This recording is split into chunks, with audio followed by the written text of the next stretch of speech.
Hello everyone, this is doctor Shyamlal Gupta, lecturer chemistry, government polytechnic college Alwar. जैसा कि आपको सबको पता है, इस साल सेमेस्टर सिस्टम है डिप्लोमा पॉलिटेक्निक के अंदर।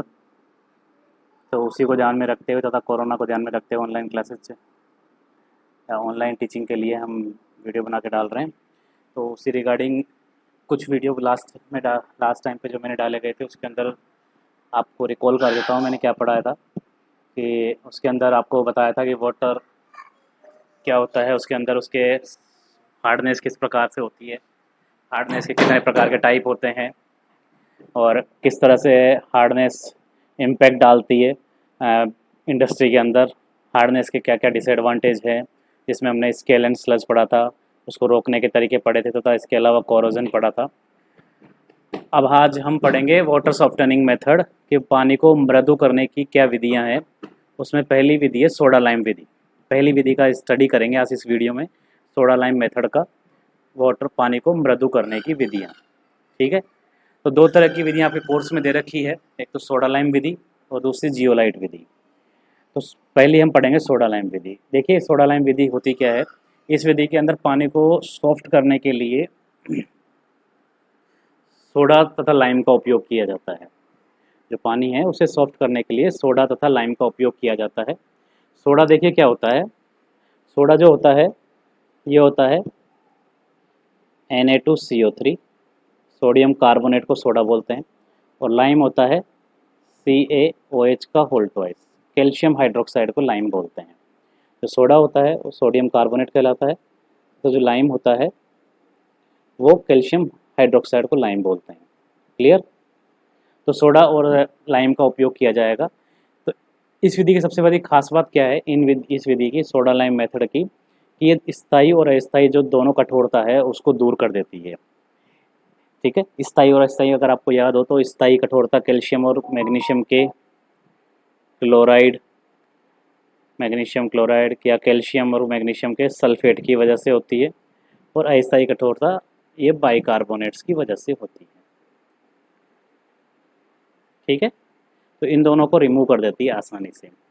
तो जो अस्थायी कठोरता है यानी कि इसको रिमूव करने के लिए लाइम का उपयोग किया जाता है, और स्थायी कठोरता को दूर करने के लिए सोडा का यूज़ किया जाता है।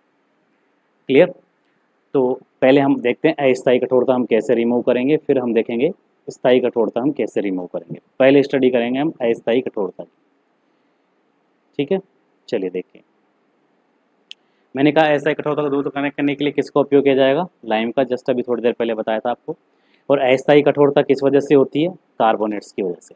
तो सबसे पहले क्या करेंगे, जो पानी है जिसके अंदर कौन सी कठोरता है, अस्थायी कठोरता है, टेम्परेरी हार्डनेस जो है, उसमें हम डालेंगे लाइम, LIME, लाइम डालेंगे, कैल्शियम हाइड्रोक्साइड। लाइम क्या करेगा, बाइकार्बोनेट के साथ रिएक्शन करेगा। कैल्शियम बाइकार्बोनेट के साथ लाइम ने रिएक्शन करी, तो देखिए क्या बनेगा। यहाँ से CA दो हो गए, 1 और 2, और CO3 ऑलरेडी दो है हमारे पास, तो दो तो CaCO3 बन जाएगा, कैल्शियम कार्बोनेट, और बाकी बचा हुआ H2। देखिए यहाँ से क्या बचा, OH का होल ट्वाइस, यानी कि H2O2, दो दो, और यहाँ से देखिए दो H2 बचे, ये दो सिंपली ये बच गए ऐसे कैसे, तो दो दोनों के चार H2 हो गए और O2 हो गया, तो 2H2, चार हाइड्रोजन हो गई और एक ऑक्सीजन हो गई। तो इस तरह से कैल्शियम कार्बोनेट का, ये जो कैल्शियम कार्बोनेट होता है ये घुलनशील होता है, मैंने पहले ही बताया था आपको, पानी में कैसा होता है, घुलनशील होता है, और ये कोई हार्डनेस नहीं करता, ये केवल अगर बनाएगा तो भी स्लज बनाएगा, जिसको आसानी से हम रिमूव कर लेते हैं। क्लियर। तो ये इस तरह से कैल्शियम बाइकार्बोनेट रिमूव हो जाता है। तो ये तो कैल्शियम बाइकार्बोनेट का रिमूव होने की कहानी हो गई। लेकिन अब बात करते हैं magnesium bicarbonate. Same magnesium bicarbonate भी रिएक्शन करेगा लाइम के साथ। तो देखिए ये मैग्नीशियम बाइकार्बोनेट है, इसने लाइम के साथ रिएक्शन करी, तो देखिए यहाँ से क्या बनेगा, एक जो CO3 है वो तो CaCO3 बनाएगा, बचा हुआ CO3 MgCO3 में कन्वर्ट हो जाएगा, और बचा हुआ H2H2, जैसे पहले बताया था आपको। अब सबसे बड़ा ड्रॉबैक क्या है इस मेथडोलॉजी का, कि ये जो MgCO3 जो बना है ये क्या होता है, पूर्णतः घुलनशील नहीं होता, पूर्णतः घुलनशील नहीं होता है, यानी कि कुछ पार्ट इसका कैसा रहता है, अघुलनशील। और वह घुलनशील पार्ट क्या बनाएगा, स्केल बना देगा। तो इसको पूरी तरह हटाना जरूरी होता है, कंप्लीट रिमूव होना जरूरी होता है। अगर कंप्लीट रिमूव नहीं होता है तो दिक्कत करता है। तो क्या करते हैं, इसकी वापस लाइम के साथ रिएक्शन करवाते हैं, MgCO3 की वापस लाइम के साथ रिएक्शन करवाएं तो MgCO3 प्लस लाइम, यहाँ से बनेगा ये CaCO3 और MgOH का होल ट्वाइस। ये दोनों कैसे होते हैं, घुलनशील होते हैं, और ये वैसे भी किसी तरह की हार्डनेस उत्पन्न नहीं करते, घुलनशील होते हैं, घुलनशील होते हैं तो ये स्केल का निर्माण नहीं करेंगे। तो हमने क्या किया कि इस रिएक्शन के अंदर अगर नेट रिएक्शन देखें, सबसे पहले MgCO बाइकार्बोनेट की रिएक्शन कैल्शियम हाइड्रोक्साइड के साथ करवाई तो MgCO3 और CaCO3 और H2O बना। इस MgCO3 की वापस रिएक्शन हमने कैल्शियम हाइड्रोक्साइड के साथ करवाई। ये मैंने दो पार्ट में तोड़ के दिखाई है आपको रिएक्शन को। ऐसा थोड़ी होता है कि हम कहीं MgCO3 को मीडियम में से पकड़ लिया और उसके साथ रिएक्शन करवा दिया। तो नेट रिएक्शन अगर देखें तो क्या हुआ, देखिए ये MgCO3 से MgCO3 कैंसिल आउट, मैं रिमूव कर रहा हूँ एक बार वापस। नेट रिएक्शन देखें तो क्या होगा, देखिए इस MgCO3 से MgCO3 कैंसिल आउट, क्लियर। तो देखिए MgCO इधर तो क्या बचा, ये ऐसे कैसे, इसके 2 मोल काम आए, इसके 1 और 1 2 मोल काम आ रहे, क्लियर। इस अब यहाँ देखिए यहाँ क्या बचा, 2 CaCO3 बन गया, MgOH का ऑल्टाइज बन गया और 2 H2O बन गया, क्लियर।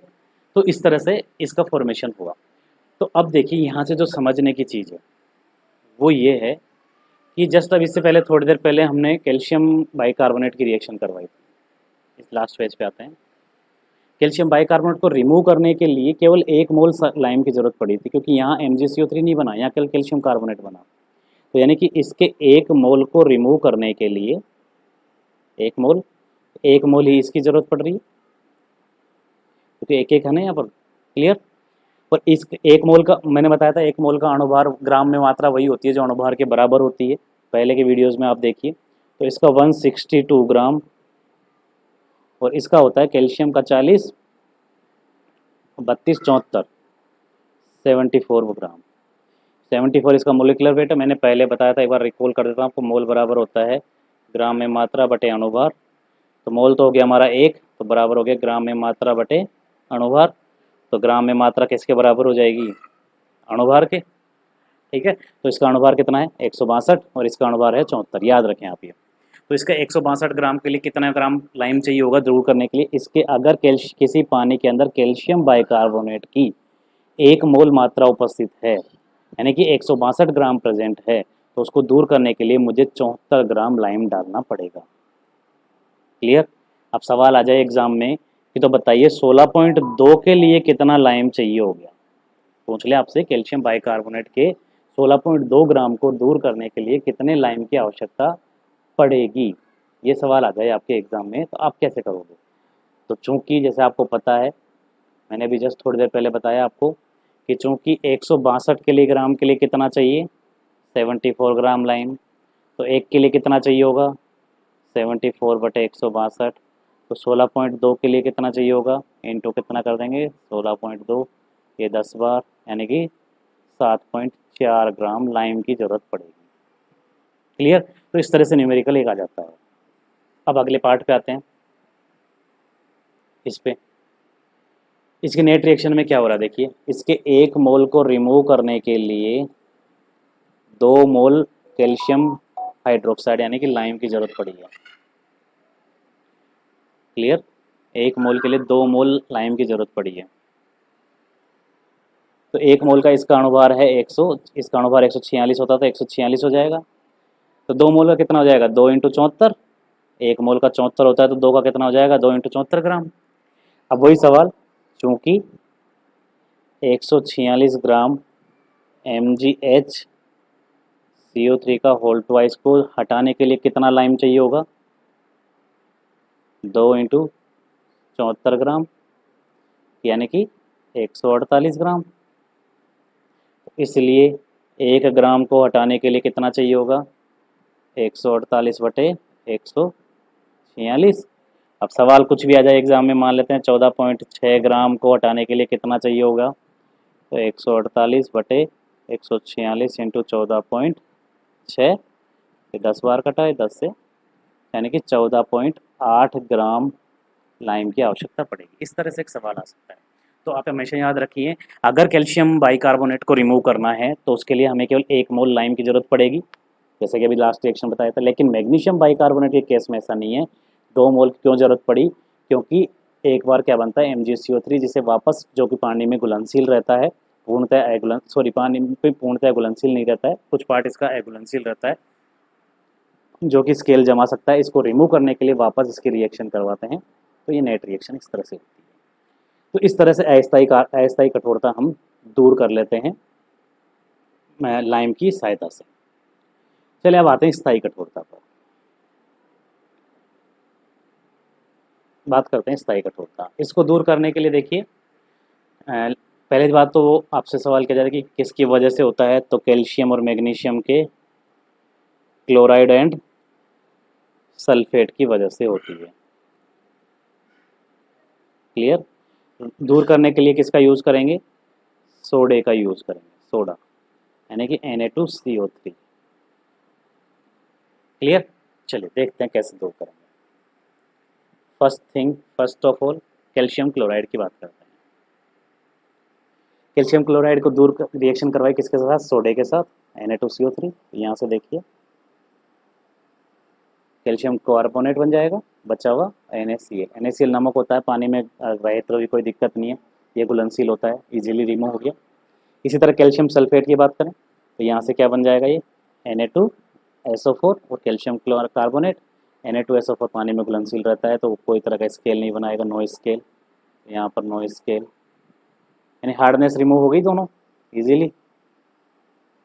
अब बात करते हैं कितना सोडा और कितना लाइम चाहिए होगा, फिर कितना सोडा चाहिए होगा। देखिए यहाँ से रिएक्शन से पता लग रहा है आपको, इसके 1 मोल के लिए कितना चाहिए होगा? 1 मोल सोडा। क्लियर? कैल्शियम क्लोराइड का मोलिकुलर वेट कितना होता है? 111 ग्राम। इसका देखते हैं, कार्बन का 12, 23 तो इसका होता है, तो 1 दूनी का 46 प्लस 12 प्लस 48 आ गया 106। तो इसका कितना हो गया? 106 ग्राम। क्लियर? तो 111 के लिए कितना चाहिए होगा? 106 ग्राम। सवाल आपसे कुछ भी पूछा जा सकता है, 11.11 के लिए, 11.1 ग्राम के लिए बताइए कितना होगा। तो क्या कर देंगे हम? 106 बटे 111 इंटू 11.1, सिंपली 10.6 आंसर आ जाएगा। ऐसे कुछ भी आपके क्वेश्चन आ सकता है एग्जाम में। ठीक है, चूंकि जैसे आपने छोटी क्लासों में देखा होगा, चूंकि वगैरह लगाना, चूंकि 111 के लिए कितना चाहिए? 106, तो 1 के लिए कितना चाहिए होगा? 106 बटे 111, तो 11 पॉइंट के लिए कितना चाहिए होगा? सिंपल है। इसी तरह इस पर आते हैं, ये भी 1 मोल है और कितना चाहिए होगा? 1 मोल ही सोडा चाहिए होगा, तो सिंपली इसका कितना होता है? 136 ग्राम, पहले बताया हुआ है मैंने आपको, और इसका 106 ग्राम। तो क्या हो जाएगा? सिंपल सा है। आगे कोई भी क्वेश्चन आ जाए, क्योंकि 136 के लिए कितना चाहिए? 106, तो इसीलिए 13.6 के लिए पूछ ले आपसे सोडा कितना चाहिए होगा, तो 106 बटे 136 इंटू 13.6, काटेंगे 10 से तो 10.6 ग्राम। इस तरह से आपको सोल्व करना है। ये तो कैल्शियम के केस में हो गया, ये तो बहुत ईजी है कैल्शियम के केस में करना, कि 1 मोल सोडा 1 मोल सोडे की जरूरत पड़ गई दोनों केस में। लेकिन अगर हम बात करें मैग्नीशियम के केस में, उसमें क्या होगा, यानी मैग्नीशियम क्लोराइड और मैग्नीशियम सल्फेट के केस में। चलिए देखते हैं नेक्स्ट पेज पे। मैग्नीशियम क्लोराइड, आप सेकंड रिएक्शन जो ये है इसको भूल जाओ कुछ समय के लिए, मैं इसको कर देता हूँ गहरा। चलिए भूल गए, पहले हमारे पास ये रिएक्शन है, हमने रिएक्शन करवाया मैग्नीशियम क्लोराइड के सोडे के साथ, क्योंकि मैग्नीशियम क्लोराइड कैसा है? स्थायी कठोरता। यहाँ से क्या बनेगा? ये 2 NaCl, बचा हुआ क्या है? MgCO3। जैसे ही MgCO3 बन जाए, आपको याद आ जाना चाहिए तुरंत ही कि MgCO3 पूर्णतया घुलनशील नहीं होता। कुछ पार्ट इसका कैसा होता है? अघुलनशील, जो क्या जमाएगा? हार्डनेस, स्केल करेगा। इसको रिमूव करने के लिए अभी जस्ट थोड़ी देर पहले बताया था, किसका यूज़ करते हैं? कैल्शियम हाइड्रोक्साइड का। तो देखिए हमने इस रिएक्शन के अंदर हमने क्या करवाया है? कैल्शियम, इसमें MgCO3 की रिएक्शन कैल्शियम हाइड्रोक्साइड के साथ करवाई। तो वही जैसे पहले यहाँ से CaCO3 और बचा हुआ MgOH का रिमूव हो गया इजीली। ये दोनों घुलनशील होते हैं, ये और ये। तो क्या हो, नेट रिएक्शन क्या हो जाएगी? अब इसकी नेट रिएक्शन अगर हम देखें, तो ये कैंसिल आउट, बचा क्या, MgCl2 Na2CO3 CaOH का whole twice equals to CaCO3, ये ऐसे कैसे तीनों आ जाएंगे। अब यहाँ देखिए जो इंटरेस्टिंग चीज़ है, मैग्नीशियम क्लोराइड को रिमूव करने के लिए 1 मोल सोडा,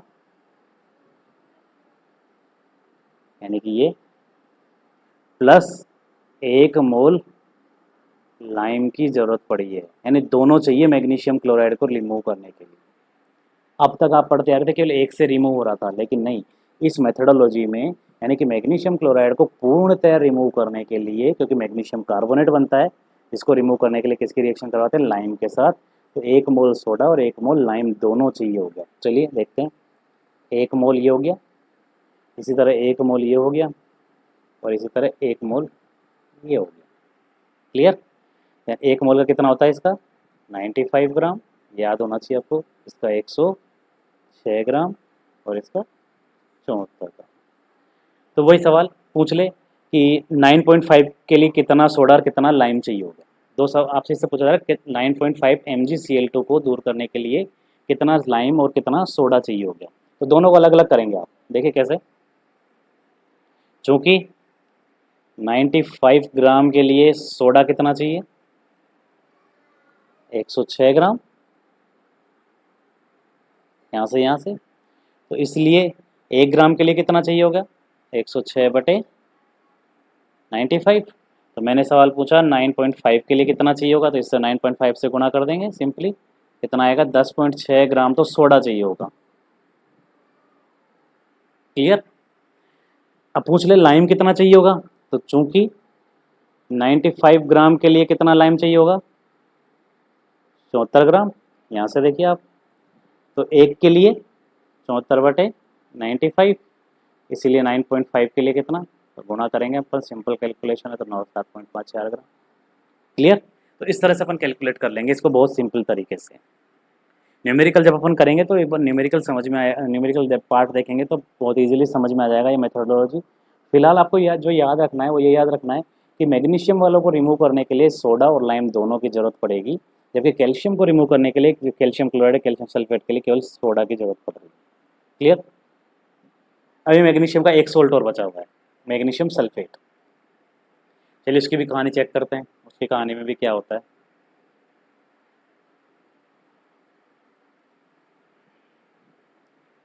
इसकी कहानी देखिए, अगेन मैं इस रिएक्शन को बंद कर रहा हूँ ताकि कंफ्यूजन ना हो। मैग्नीशियम सल्फेट स्थायी है, सोडियम कार्बोनेट का यूज़ करेंगे, यहाँ से क्या बनेगा Na2SO4 plus MgCO3, again MgCO3। इसको रिमूव करने के लिए किसकी ज़रूरत पड़ेगी, लाइम की। तो नेक्स्ट पार्ट में हमने MgCO3 की रिएक्शन किसके साथ करवाई, लाइम के साथ। वो तो सिंपल है, फिर जब तक पढ़ते आ रहे हैं, इससे ये कैंसिल आउट, बचा गया MgCO3 ऐसे कैसे, ये दोनों ऐसे कैसे, इधर क्या बचा 1 2 और ये 3, तीनों चीज़ ऐसे कैसे। वही सवाल, 1 मोल को दूर करने के लिए 1 मोल सोडा 1 मोल लाइम चाहिए होगा, यानी कि 120 ग्राम को दूर करने के लिए 106 ग्राम सोडा और 74 ग्राम लाइम चाहिए होगा। फिर वही सवाल जैसे चूंकि करके करेंगे। तो ये कुछ इजीली रिमूव करना है, हम छः के 6 सोल्ट रिमूव कर लिए। तो मैं कुछ यहाँ से यहाँ आपके लिए लिख रहा हूँ। कैल्शियम बाइकार्बोनेट, सेकंड था मैग्नीशियम बाइकार्बोनेट, थर्ड था कैल्शियम क्लोराइड, फोर्थ था कैल्शियम सल्फेट, फिफ्थ था मैग्नीशियम क्लोराइड, और सिक्स्थ है magnesium sulphate. Clear. Calcium bicarbonate को रिमूव करने के लिए लाइम चाहिए होगा कितना, कैल्शियम हाइड्रोक्साइड 1 मोल, समझ में आया। मैग्नीशियम बाइकार्बोनेट के केस में कितना चाहिए था 2 मोल, क्योंकि अगर याद हो तो MgCO3 बन रहा था, जिसको रिमूव करने के लिए वापस लाइम के साथ रिएक्शन करवाई थी। कैल्शियम क्लोराइड के लिए 1 मोल सोडियम कार्बोनेट सोडा 1 मोल, इसी तरह इस केस में भी 1 मोल सोडियम कार्बोनेट यानी कि सोडा इस केस की बात करें MgCl2 की वाले केस की, इस केस की बात करें अगर MgCl2 की, तो इस केस में देखिए Na2CO3 तो चाहिए ही चाहिए, प्लस साथ में क्या चाहिए, लाइम भी चाहिए होगा, जैसे अभी ये वाला एग्जांपल इस तरह का। इसी तरह इस केस में Na2CO3 तो चाहिए ही चाहिए, प्लस साथ में क्या चाहिए, लाइम चाहिए। तो इस तरह से ये छः छः छोटी सी ट्रिक बता दी मैंने आपको कि कैल्शियम बाइकार्बोनेट को रिमूव करने के लिए केवल लाइम चाहिए, मैग्नीशियम को रिमूव करने बाइकार्बोनेट के लिए 2 मोल लाइम चाहिए होगा, कैल्शियम क्लोराइड को रिमूव करने के लिए केवल 1 मोल सोडा, कैल्शियम सल्फेट के लिए 1 मोल सोडा। लेकिन मैग्नीशियम का केस जहाँ पर भी आ जाए वहाँ आपको दिमाग लगाना है MgCO3 के ऊपर, इसके ऊपर, चाहे वो स्थायी हो चाहे अस्थायी हो, वहाँ सोडे के साथ साथ लाइम की भी ज़रूरत पड़ेगी, जैसे कि ये एग्जाम्पल आपको बता रहे हैं। न्यूमेरिकल करेंगे तो और इजीली समझ में आ जाएगा। ठीक है, अब एक फॉर्मूला बता देता हूँ मैं आपको कि कितना सोडा और कितना लाइम चाहिए होगा। आपको कोई सवाल आ जाए उसमें कितना सोडा और कितना लाइम चाहिए होगा, तो उसका एक छोटा सा फॉर्मूला है, ये फॉर्मूला आपको याद रखना है। कितना सोडा चाहिए होगा, उसका फॉर्मूला है कैल्शियम की स्थायी कठोरता प्लस मैग्नीशियम की स्थायी कठोरता इंटू 106/100। कैल्शियम की स्थायी कठोरता प्लस मैग्नीशियम की स्थायी कठोरता इंटू 106/100। इसी तरह कैल्शियम के अस्थायी कठोरता, ये लाइम का फॉर्मूला है, कैल्शियम की अस्थायी कठोरता प्लस 2 इंटू मैग्नीशियम की अस्थायी कठोरता प्लस मैग्नीशियम की स्थायी कठोरता इंटू 74/100। अगर आपको याद हो तो सोडे का उपयोग कैल्शियम की और मैग्नीशियम की स्थायी कठोरता दूर करने के लिए हुआ है। याद करने का तरीका बता रहा हूँ, इस फॉर्मूले को रिकॉल करिए अपने दिमाग को और पीछे जाइए। कैल्शियम क्लोराइड के लिए, कैल्शियम सल्फेट के लिए, मैग्नीशियम क्लोराइड के लिए, मैग्नीशियम सल्फेट के लिए सोडे का यूज़ हुआ है। ठीक है, यानी कि कैल्शियम की स्थायी कठोरता को दूर करने के लिए और मैग्नीशियम की स्थायी कठोरता को दूर करने के लिए, इसलिए दोनों को हमने जोड़ दिया। 106 उसका मोलिकुलर वेट है और 100% निकालने के लिए। ठीक है, चलिए लाइम पर आते हैं। लाइम का कहाँ कहाँ उपयोग हुआ ये याद करिए आप एक बार। कैल्शियम बाइकार्बोनेट को दूर करने के लिए 1 मोल, अभी जस्ट थोड़ी देर पहले ट्रिक बताई थी। तो कैल्शियम बाइकार्बोनेट कैसी है, अस्थायी कठोरता, 1 टाइम लिख दिया हमने, प्लस अब याद करिए 2 बार 2 मोल यूज हुआ था मैग्नीशियम की अस्थायी कठोरता को दूर करने के लिए, तो 2 इंटू मैग्नीशियम की अस्थायी कठोरता मैग्नीशियम बाइकार्बोनेट को दूर करने के लिए, और 1 टाइम यूज़ हुआ है, 1 मोल यूज़ हुआ है। ध्यान हो अगर आपको पीछे चलें इसमें देखिए 1 मोल यूज़ हुआ है ये यहाँ पर इस केस में। इसी तरह अगर पीछे चलें तो यहाँ पर भी ये 1 मोल यूज़ हुआ है, किसमें, स्थायी कठोरता को दूर करने के केस में। ठीक है, तो स्थायी कठोरता को दूर करने के केस में 1 मोल यूज़ हुआ है ये, तो यानी कि मैग्नीशियम की स्थायी कठोरता 1 टाइम, 1 आगे कुछ नहीं लिखा उसका, 1 टाइम इंटू 74/100। तो इस तरह से याद करने का फॉर्मूला है ये। मतलब सोडा केवल कैल्शियम की और मैग्नीशियम की स्थायी कठोरता को दूर करने में 1 टाइम यूज़ हुआ है, क्लियर। लेकिन यहाँ लाइम कैल्शियम की अस्थायी कठोरता 1 टाइम यूज़ हुआ है, मैग्नीशियम के केस में 2 बार यूज़ हुआ है क्योंकि MgCO3 बनता है अस्थायी कठोरता केस में, और मैग्नीशियम की स्थायी कठोरता में 1 टाइम यूज़ हुआ है। तो ये जनरल फॉर्मूला एक बना दिया मैंने कठोरता लाइम का सोडा का निकालने का। इसके अलावा अगर ये मैथ फॉर्मूले दोनों याद नहीं होते हैं आपसे तो वही तरीका, चूँकि 162 ग्राम के लिए कितना लाइम चाहिए होगा, 74 ग्राम, तो 1 के लिए कितना चाहिए होगा 74/162, तो जो भी क्वेश्चन में देगा। ठीक है, इसी तरह 146 के लिए इतना तो उसके लिए इतना, चूँकि जो आप लगाते हो चूँकि इतने के लिए इतना तो इतने के लिए कितना होगा, तो सिंपली वो फॉर्मूला भी आप अप्लाई कर सकते हो।